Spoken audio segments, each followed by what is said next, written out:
Hi friends, welcome back. तो friends, अभी की जो वीडियो है ना काफी इंटरेस्टिंग होगी।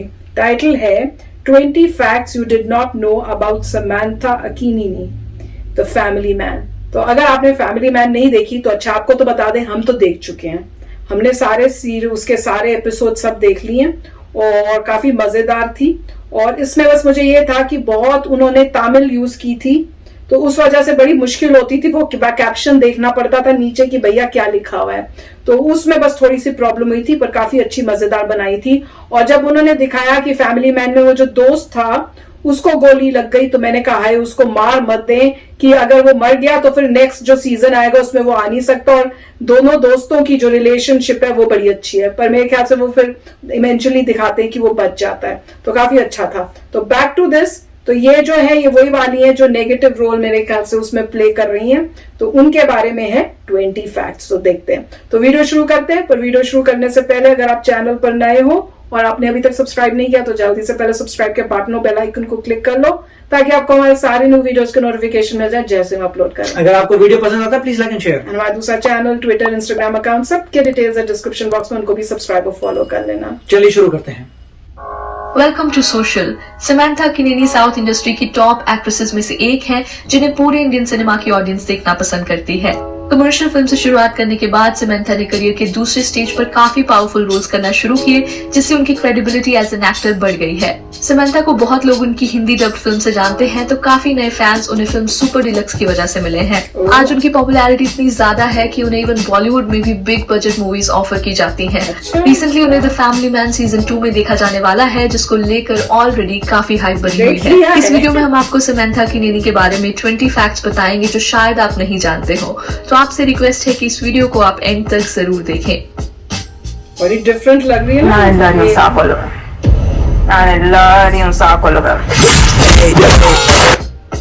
नंबर 1, समांथा चेन्नई में बॉर्न बॉटअप है और उनकी स्कूलिंग भी वहीं से हुई है। उनकी फैमिली में उनके पेरेंट्स के अलावा 2 बड़े ब्रदर्स भी हैं। समांथा ने बीकॉम में ग्रेजुएशन की है और इसके बाद वो ऑस्ट्रेलिया में जाकर के अपनी स्टडीज परस्यू करना चाहती थी, पर इवेंचुअली ऐसा नहीं हो पाया। उस वक्त उनके पास ऑस्ट्रेलिया जाने जितनी सेविंग्स नहीं थी और फिर उन्हें एडवाइस किया गया कि वो इंडिया से ही अपनी पढ़ाई कर लें। समांथा को हमेशा से लगता था कि वो एक अकाउंटेंट के तौर पर अपना करियर बनाएंगी, पर शायद उनकी लाइफ में आगे जाकर कुछ और ही लिखा था। नंबर 2, ग्रेजुएशन के दौरान समांथा कॉलेज इवेंट्स में काफी पार्टिसिपेट करती थी और वहीं से उन्हें एक मॉडलिंग एजेंसी ने स्पॉट किया था। इसके बाद से ही उन्होंने पार्ट टाइम मॉडलिंग की और उन्हें काफी एडवर्टाइजमेंट्स भी मिलने लगे। धीरे धीरे उन्हें फिल्म के ऑडिशंस के लिए भी अप्रोच किया जाने लगा और यहीं से उनका फिल्मी करियर शुरू हुआ। வீட்டுக்கு வரணும், அப்பாவுக்கு தரமானதா இருக்கணும், எனக்கு டிசைன் முக்கியம், மாடர்னாவே। नंबर 3, समांथा को एक एडवर्टाइजमेंट में देखकर सिनेमेटोग्राफर रवि वर्मा ने उन्हें फिल्म मैस्कोविन कावेरी में कास्ट किया था। ये फिल्म उनकी पहली फिल्म होने वाली थी, पर डिलेज की वजह से ये फिल्म टाइम पर कंप्लीट नहीं हो पाई थी। इसी दौरान समांथा को एक और फिल्म में कास्ट किया गया जिसका नाम ये माया चेसेवे था, जो इवेंचुअली समांथा के करियर की डेब्यू फिल्म बनी। नंबर 4, ये माया चेसेवे के लिए समांथा को ऑडिशंस के थ्रू सिलेक्ट किया गया, जिसमें उनका सिलेक्शन 50 एक्ट्रेसेस को शॉर्टलिस्ट करने के बाद हुआ था। ये फिल्म एक रोमांटिक ड्रामा है जिसको ऑडियंस ने भी खूब पसंद किया था। फिल्म के डायरेक्टर गौतम मेनन हैं, जिनकी फिल्म से हमेशा एक्सपेक्टेशंस रहती हैं। अगर आप उनके बारे में नहीं जानते हैं तो ये वही डायरेक्टर हैं जिन्होंने रहना है तेरे दिल में डायरेक्ट की थी। ये माया चेसेवे बॉक्स ऑफिस पर सक्सेसफुल रही थी और समांथा को इस फिल्म के लिए बेस्ट डेब्यूटेंट का अवार्ड भी दिया गया था। It's really humbling and today I'm different लग रही है ना? more called Jessie than Samantha. I think not many people know my real name. Number 5, ये माया चेसेवे की सक्सेस को देखकर फिल्म का रीमेक तमिल और हिंदी में भी किया गया। बॉलीवुड में इस फिल्म को एक दीवाना था नाम से रीमेक किया गया, जिसमें प्रतीक बब्बर और एमी जैक्सन नजर आते हैं। फिल्म बॉक्स ऑफिस पर फ्लॉप रही थी और इसके रिलीज के बारे में भी ऑडियंस को ज्यादा पता नहीं था। बाद में जब फिल्म को टीवी और यूट्यूब पर रिलीज किया गया तो सबको ये फिल्म काफी पसंद आई। एक दीवाना था अगर आपने देखी है तो कॉमेंट्स में जरूर बताएं कि आपको ये फिल्म कैसी लगी थी। तो बस ऐसे ही हो जाता है, ऐसे ही आंखों के रास्ते दिल में डायरेक्ट उतर जाता है। तो मुझे फॉलो कर रहे हो? नंबर 6, समांथा की पहली हिंदी फिल्म अपीयरेंस भी फिल्म एक दीवाना था में थी, जहां वो एक कैमियो रोल में नजर आती हैं। कल तुम्हारी वजह से हम सबको डांट पड़ी, सिर्फ एक तुम ही काम करते हो, हम तो बस एमी है। बिल्कुल लग ही नहीं रही है। एनीवे, माफ किया, नील डाउन करने की जरूरत नहीं है। नंबर 7, समंथा की एक्टिंग इंस्पिरेशन की बात करें तो वो हॉलीवुड की लेजेंडरी एक्ट्रेस ऑड्री हेपबर्न को बहुत पसंद करती हैं। ऑड्री हेपबर्न वही एक्ट्रेस है जिनकी फिल्म ब्रेकफास्ट एट टिफिनीज को लोग आज भी देखना पसंद करते हैं। If I could find a real life place that made me feel like Tiffany's, then I'd buy some furniture and give the cat a name. Number 8, आप सभी जानते हैं कि महेश बाबू साउथ इंडस्ट्री के कितने रेप्यूटेड एक्टर हैं जिनकी फिल्म ज्यादातर सक्सेसफुल ही रहती है। किसी भी नए एक्टर के लिए उनके साथ काम करना उसके करियर के लिए बेनिफिशियल रहता है और ऐसा ही समंथा के साथ भी हुआ जब उन्होंने 2011 की फिल्म दोकड़ू में महेश बाबू के साथ काम किया। ये फिल्म उस साल की सबसे सक्सेसफुल फिल्म्स में से एक थी जहाँ फिल्म ने 100 करोड़ प्लस का बिजनेस किया था। Fantastic, superb, mind-blowing, unbelievable.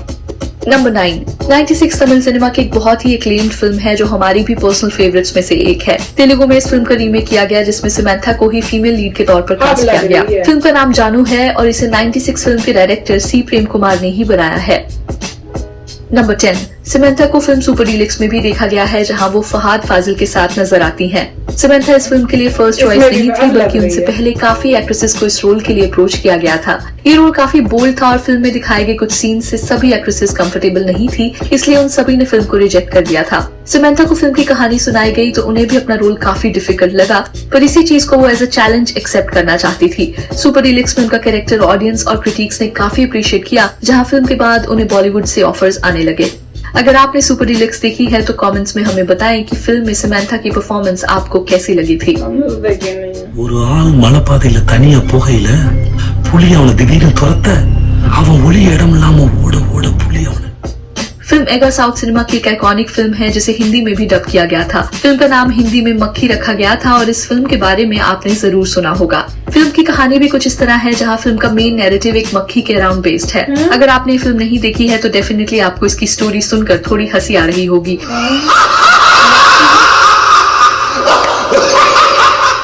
पर सीरियसली ये एक कल्ट फिल्म है। इस फिल्म में समंथा भी एक इम्पोर्टेंट रोल में नजर आती हैं और उनके लिए इस फिल्म को शूट करना सबसे मुश्किल एक्सपीरियंस रहा था। शूटिंग के दौरान सभी एक्टर्स को एक मक्खी को इमेजिन करके एक्टिंग करनी पड़ती थी जो बाद में VFX के थ्रू फिल्म में दिखाई गई है। फिल्म को डायरेक्ट SS राजामौली ने किया है जिन्होंने बाहुबली बनाई है। मक्खी आप किसी इंसान को याद रख के प्लान करके अटैक कर सकती है क्या?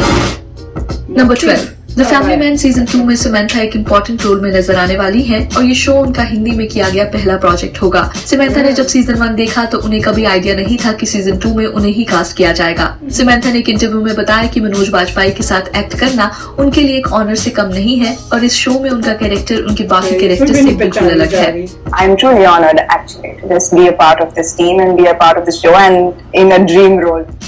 नंबर 13, समंथा के करियर की शुरुआत में उन्हें काफी क्रिटिसाइज भी किया जाता था कि वो सिर्फ हीरो सेंट्रिक फिल्म्स करती हैं जहां एक्ट्रेस को बस एक लव एंगल के लिए रखा जाता है। समंथा ने भी माना कि स्टार्टिंग में उन्हें प्रॉपर गाइडेंस नहीं मिली थी और उन्हें जैसी भी फिल्म्स ऑफर की जाती थी वो उन फिल्म्स को कर लेती थी।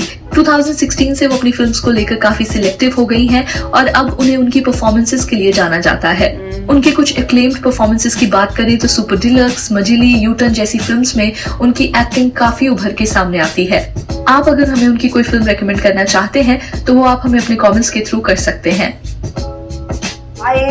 I took so long, to take these risks and explore these options because I can't always blame filmmakers for not writing roles. It's only when artists also take equal risks, number 14, 2019 में आई film ओ baby Samantha के career की पहली solo lead film थी। ये film Korean movie miss granny का remake है जहां एक 70-year-old लेडी अचानक से अपने यंगर डेज में वापस चली जाती है। समंथा के लिए फिल्म काफी इंपॉर्टेंट थी क्योंकि पहली बार वो किसी बड़े एक्टर के बिना एक फिल्म में काम कर रही थी और उन्हें डर था कि ऑडियंस शायद उन्हें लीड रोल में एक्सेप्ट ना करे। किसी भी एक्ट्रेस के लिए एक जेन्युइन कंसर्न है क्योंकि बॉलीवुड या साउथ दोनों जगह हीरो सेंट्रिक फिल्म्स को ही ऑडियंस ज्यादा देखना पसंद करती है। दूसरी तरफ वुमेन सेंट्रिक फिल्म्स का बॉक्स ऑफिस पर चलना काफी मुश्किल रहता है जिसकी वजह से डिजर्विंग एक्ट्रेसेस को लीड प्रोजेक्ट्स नहीं दिए जाते हैं। ऐसा व्यूअर आपने भी ये चीज नोटिस की होगी कि मास ऑडियंस हमेशा एक मेल एक्टर की फिल्म को ज्यादा सपोर्ट करती है और फीमेल लेड फिल्म्स को उतना हाइप नहीं किया जाता। समंथा का मानना है कि बॉलीवुड में ऑलरेडी ये ट्रेंड शुरू हो गया है जहां यंग एक्ट्रेसेस को सोलो फिल्म्स दी जाती हैं, पर साउथ इंडस्ट्री में यंग एक्ट्रेसेस को हीरो की लव इंटरेस्ट से ही अपना करियर शुरू करना पड़ता है। नंबर 15, फिल्म ओ बेबी बॉक्स ऑफिस पर हिट रही थी, जहां फिल्म ने अपने बजट से डबल कलेक्शन की थी। इस फिल्म के राइट्स बॉलीवुड में भी खरीदे जा चुके हैं, जहां रिपोर्ट्स आई कि इसके रीमेक के लिए जानवी कपूर और श्रद्धा कपूर को अप्रोच किया गया। पिछले कुछ टाइम से सभी साउथ रीमेक्स बॉलीवुड में फ्लॉप हुए हैं और कहना मुश्किल है कि इस फिल्म का रीमेक कैसा होगा। अगर आपने ये फिल्म देखी है तो let us know in your comments, do you think कि बॉलीवुड में इसका रीमेक बनना चाहिए या नहीं। Number 16, presently Samantha Telugu industry की टॉप एक्ट्रेसेस में गिनी जाती हैं, जिनका फैन बेस हर फिल्म से बढ़ता जा रहा है। उनकी पॉपुलैरिटी इतनी है कि वो अपना एक टॉक शो भी होस्ट करती हैं, जिसका नाम सैम जैम है, जहां इंडस्ट्री के फेमस एक्टर्स और एक्ट्रेसेस को इनवाइट किया जाता है। इसके अलावा समंथा तेलुगु इंडस्ट्री में अपनी होस्टिंग के लिए भी फेमस है, जहां बिग बॉस में भी उन्हें एज अ होस्ट बुलाया गया था। Thank you so much. Gujarati number 17, Samantha की लव लाइफ की बात करें तो नाग चैतन्य उनके हस्बैंड है, जिनके साथ उन्होंने 5 फिल्मों में काम किया है। समंथा और चैतन्य एक दूसरे को ये माया जैसे वे फिल्म से जानते हैं, जहां दोनों एक्ट्रेस फिल्म के लीड रोल्स में कास्ट किए गए थे। इस फिल्म में दोनों की केमिस्ट्री इतनी स्ट्रॉन्ग थी कि रियलिटी में भी दोनों एक दूसरे को डेट करने लगे थे और 2017 में समंथा और चैतन्य ने शादी कर ली और इसके बाद उनकी फिल्म मजली भी बॉक्स ऑफिस पर सक्सेसफुल रही। अगर आप नहीं जानते हैं तो चैतन्य फेमस एक्टर नाग अर्जुन के बेटे हैं और उनकी फैमिली में कई फिल्म पर्सनैलिटीज जुड़ी हुई है। राणा दग्गुबाती भी उनके कजन है, जिन्हें आप सब ने चेन्नई एक्सप्रेस और बाहुबली में जरूर देखा होगा। नंबर 18, समंथा ने कभी नहीं सोचा था कि वो एक इतनी बड़ी एक्ट्रेस बनेगी। उन्होंने हमेशा से कहा है कि films happen in my life without any choice. आज वो जिस लेवल पर हैं उसकी वैल्यू वो बहुत अच्छे से समझती हैं और अपनी अर्निंग्स का एक हिस्सा हमेशा वो अंडर प्रिविलेज्ड फैमिलीज के लिए डोनेट करती हैं। समंथा की अपनी खुद की एक एनजीओ भी है, जिसमें पर्सनली वो खुद जाकर लोगों से मिलकर उनकी मदद करती हैं।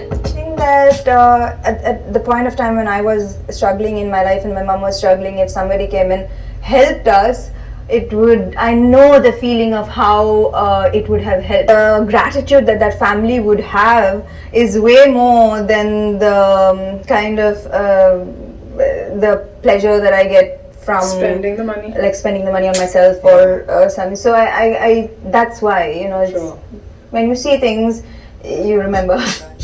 नंबर 19, समंथा 2012 में अपना बॉलीवुड डेब्यू आदित्य रॉय कपूर के साथ करने वाली थी। फिल्म का नाम 80-90 पूरे 100 था और ये फिल्म एक रोम कॉम थी।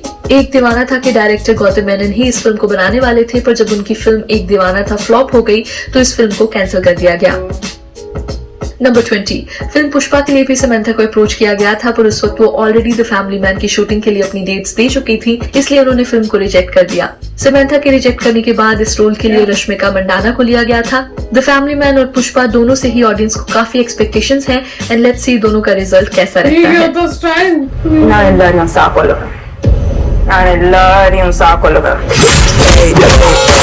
तो फ्रेंड्स काफी अच्छी चीजें पता चली, हमें तो कोई आइडिया भी नहीं था इनके बारे में, ये तो मुझे फैमिली मैन से पता चला। पर जो भी है, एक्टिंग इन फैमिली मैन बहुत अच्छी की थी। जो बनी थी ना टेररिस्ट या बैड कैरेक्टर टाइप, पर उसमें भी हस्बैंड, मैं कई बार बोलती थी कि भाई ये गलत करिए, इसको मरना चाहिए या इसको कोई पकड़े, तो कई बार हस्बैंड बोलते थे नहीं उसके एंगल से वो भी ठीक है, उसको एक करना पड़ रहा है, उसकी वो मजबूरी है। तो इतना अच्छा पोर्ट्रे किया था कैरेक्टर कि विलन होते हुए भी कई लोग उनको सिंपैथी हो रही थी उसके साथ, और सच्ची में मेरे ख्याल से बहुत ही फाइन एक्टिंग की थी। और अब देखो एक्चुअल उनकी शक्ल देखो और उसमें जो कैरेक्टर में है, अगर आप रियल लाइफ में देखोगे तो मेरे ख्याल से पहचान नहीं सकोगे। तो हस्बैंड ने जब हम देख रहे थे ना फैमिली मैन, तो मेरे पास ना उसकी जो साथ में आती है ना, साथ में फोटोज देते हैं कि कौन कौन है एक्टर्स, तो वो बोलते हैं कि बताए ये एक्चुअल में ऐसे दिखती है। मैंने कहा मेरे को लगा बुद्धू बना रहे हैं। मैंने कहा ऐसे कैसे, वो तो टोटली डिफरेंट है, तो शक्ल ही नहीं मैच कर रही है। मैंने बिलीव नहीं किया, मैंने फोन लिया, मैंने देखा, मैंने नाम देखा, उसके बाद मैंने वापस चेक किया कि इस कैरेक्टर का एक्चुअल नाम क्या है। फिर मैंने जाके गूगल में सर्च किया कि वाकई यही शक्ल है क्या, और उसमें काफी सारी फोटोज आई, तब मुझको बिलीव हुआ। मैंने कहा यार ये तो मैच ही नहीं कर रही, और अभी भी कितनी सारी वीडियो में कितनी फोटोज आई हैं, totally different face. It is amazing. Right, तो काफी अच्छा था, बहुत अच्छा लगा उनके बारे में जानकर। नॉर्मली जो है, क्योंकि वो ऐप होता है तो ऐप में फोटो नजर आई थी तो वो हमने देखा था। और मजे की बात यह उन्होंने एक्टिंग बहुत अच्छी की है। एक्टिंग जबकि वो मोस्टली तमिल में ही बोल रही थी, मगर एक्टिंग बहुत अच्छी थी और मेकअप बहुत अच्छा था। पूरा उनको ऐसे बनाया किया हुआ था कि ऐसा कोई वॉरियर जो अब्यूज्ड है लाइफ में और वो गुस्से से भरा हुआ है कि लाइफ में जो अत्याचार हुआ है उसका बदला लेना है। अब जिसको कंटेक्स्ट पता हो कि देखिए, अगर तमिलनाडु से लोग गए थे और नॉर्दर्न श्रीलंका में सेटल हुए थे और अगर आप उन पे अब्यूज करते हैं, अगर ये सही है अजम्पशन कि आपने अब्यूज किया तो गलत बात थी। तो पॉइंट यही था। लेडी जो है वो तमिल है, अपने जमाने में तमिल थी, वो लोग गए थे श्रीलंकन तमिल बन गए, रहते थे, अब उन पे अब्यूज अगर हो रहा है तो गलत बात है। इसीलिए उस स्टैंड पॉइंट से उनके हिसाब से ठीक था कि तुमने मेरे पे अब्यूज किया, फैमिली खत्म कर दी थी ना, तुमने मेरे पे अब्यूज किया, तो उनका मेन था कि हम तुमसे बदला ले रहे हैं। मगर यहाँ पे ये इंडिया में उलझ गए थे क्योंकि उनका जो भी लीडर था वो उलझ गया था। तो वो दूसरी बात है, इंडिया बीच में कहा जाता है, इंडिया उलझ जाता है इन लड़ाई झगड़े में। मगर कॉज लेडी का सही था, उस कैरेक्टर का कॉज ठीक था कि भाई मैं अपने गांव में रहती थी, मुझे कोई प्रॉब्लम नहीं थी, मेरे फादर टीचर थे, तुमने बॉम्ब ब्लास्ट किए, तुमने अत्याचार किया, तुमने ये किया, तो मैं बदला ले रही हूँ। तो उसके हिसाब से ठीक था और एक्टिंग बहुत ही बढ़िया थी। पॉइंट ये था कि एक्टिंग बहुत अच्छी थी। तो इंसान को डेफिनेटली डिफरेंट कैरेक्टर्स प्ले करने पड़ेंगे, तभी आपकी एक्टिंग मैच्योर होती है। तो उन्होंने दिखाया था कि मैं इस टाइप के भी कर सकती हूँ। तो काफी अच्छा, वेरी नाइस। यस फ्रेंड्स, तो चलो अगर आपने देखी है फैमिली में बताना आपको कैसी लगी। तो चलते मिलेंगे नेक्स्ट वीडियो में बहुत ही जल्द। Till then take care and bye bye. तो अगर आप मेरे इस चैनल पे नए हो तो जल्दी से सब्सक्राइब के बटन को हिट करो और बेल आइकन को क्लिक करो ताकि आपको मेरा जब नया वीडियो मैं लगाऊं आपको उसके बारे में जल्दी से पता चल जाए।